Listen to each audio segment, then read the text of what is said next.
back in the old days. We have a treat for you, a blast from the past. Now, if you grew up in the Madison area in the 70s, you probably remember Mr. Mephisto. He hosted Lenny's Inferno from, and I want to get this right, 1969 to 1982. It was a weekly horror film program and it aired right here on NBC 15. So here today are Rich Peterson, the Madison Horror Film Festival director, and we also have Mr. Mephisto himself, otherwise known as Dick Flanagan. Thank you both so much for coming here. What is it like to be back in this old studio where you shot the program? This guy, it's, first of all, this is entirely different than it looked like a long time ago. But this is magnificent. I wish we'd had this stuff to work with. This is beautiful. Very different from what it looked like in the 70s.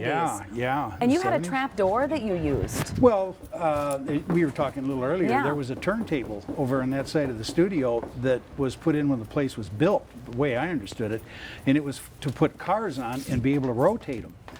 And in order to make sure that everything worked properly underneath, if it got jammed up or something, they needed a trap door in that turntable to get down under there and fix it or repair it or whatever. So we used it.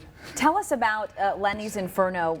For those of us, I was not around and living in Madison back when it aired. Tell us about the program, and we're going to show some old footage.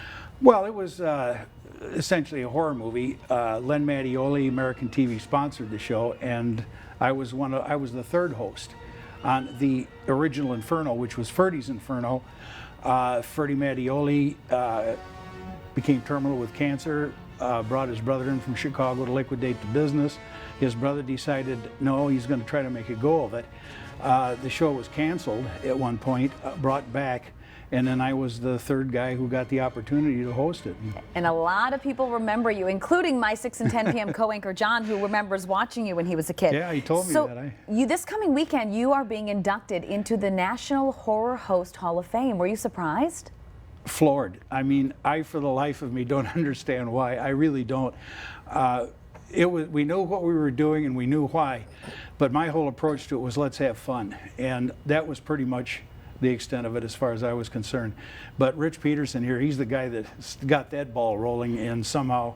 And tell me, Rich, because for people who maybe weren't living here or weren't old enough to experience it, you are presenting a new reformatted version for people. Yes, Dick gave me the original material that he had saved, and I'm taking the material and I'm editing it with different films that are in the public domain that we can show. And those air every Tuesday night at 8 o'clock on a popular horror host online channel called The Vortex. Very good, so you can check those out there. Guys, thank you so much for joining us. Wish we could sit here and talk about history a lot longer. It's fascinating to me, and I know a lot of our viewers. If you would like more information on the upcoming Horror Host Hall of Fame induction ceremony, we wish you safe travels, or the reworked episodes of Lenny's Inferno, just log on to our web channel and click on news links. We'll be right back.